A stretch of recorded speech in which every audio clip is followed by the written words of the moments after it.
जिला कांगड़ा की जसवा प्रागपुर विधानसभा क्षेत्र में एक दिवसीय प्रवास के दौरान पूर्व केंद्रीय मंत्री और सांसद अनुराग ठाकुर ने कांग्रेस पर गंभीर आरोप लगाए। उन्होंने कहा कि कांग्रेस और विपक्षी दलों ने अपने शासनकाल में कब्रिस्तान की जमीन पर महज 1200 की लीज पर 5 सितारा होटल बनाने की अनुमति दी, जिससे करोड़ों रुपए की जमीन गैर कानूनी तरीके से हड़पी गई।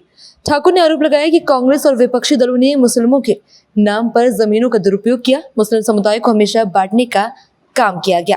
उन्होंने कहा कि घोटाले के बाद प्रदेश के अधिकारियों ने कर्मचारियों पर दबाव बनाया और नेता और अधिकारियों की मिलीभगत के कारण विमल नेगी की रहस्यमयी परिस्थितियों में मृत्यु हुई, जो जांच का विषय है। इसके अलावा अनुराग ठाकुर ने देहरा उपचुनाव के केसीसी बैंक के माध्यम से महिला मंडलों को पैसे वितरण पर सवाल उठाए। उन्होंने कहा कि यदि कांगड़ा केंद्रीय सहकारी बैंक के खातों का दुरुपयोग चुनाव जीतने के लिए किया गया है तो ये गंभीर मामला है और इसकी जांच होनी चाहिए।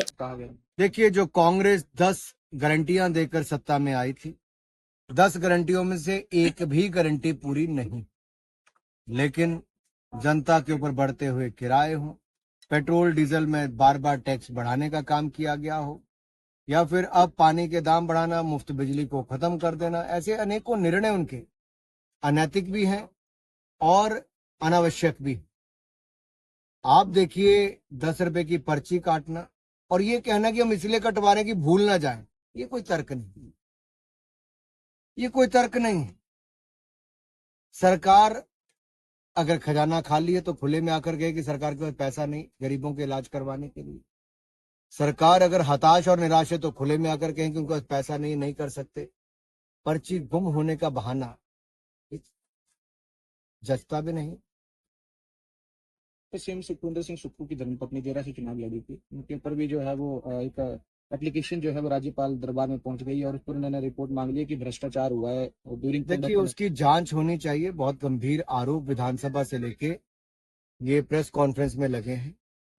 अगर कांगड़ा सेंट्रल कोऑपरेटिव बैंक किसी चुनाव को जिताने के लिए उसके खातों का दुरुपयोग किया गया हो, महिला मंडलों के खातों में पैसे चुनावों से 1-2 दिन पहले या पूर्व संध्या पर डाले गए हों, तो क्या उनके खर्चे के साथ जोड़ना चाहिए?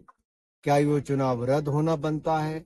क्या अनैतिकता के साथ चुनाव लड़ा गया? क्या मॉडल कोड ऑफ कंडक्ट की धज्जियां उड़ाई गई? तो बहुत सारे प्रश्न चिन्ह वहां पर खड़े होते हैं, जहां किसी और ने नहीं, स्वयं सुक्खू जी की पत्नी ने चुनाव लड़ा। रमेश चंद धवाला जो है लगातार भाजपा को कटघरे में खड़ा कर रहे हैं। उनका कहना है कि पहले संगठन बना दिया गया, उसको लेकर क्या कहना? मुझे इस पे कुछ नहीं कहना। मुझे इतना ही कहना है कि भारतीय जनता पार्टी एक मजबूत राजनीतिक दल है, जिसका देश, प्रदेश और दुनिया में बहुत बड़ा अस्तित्व है, और हम अपने कार्यकर्ताओं को साथ में जोड़ के संगठन को और मजबूत करने चले हैं और मजबूत करेंगे। तो कांग्रेस बाहर के रास्ते जाने वाली है, भारतीय जनता पार्टी आने वाली है, भाजपा और मजबूत होगी। अगली बार कांग्रेस का सफाया होगा, भाजपा का कमल खिलेगा। Thank you.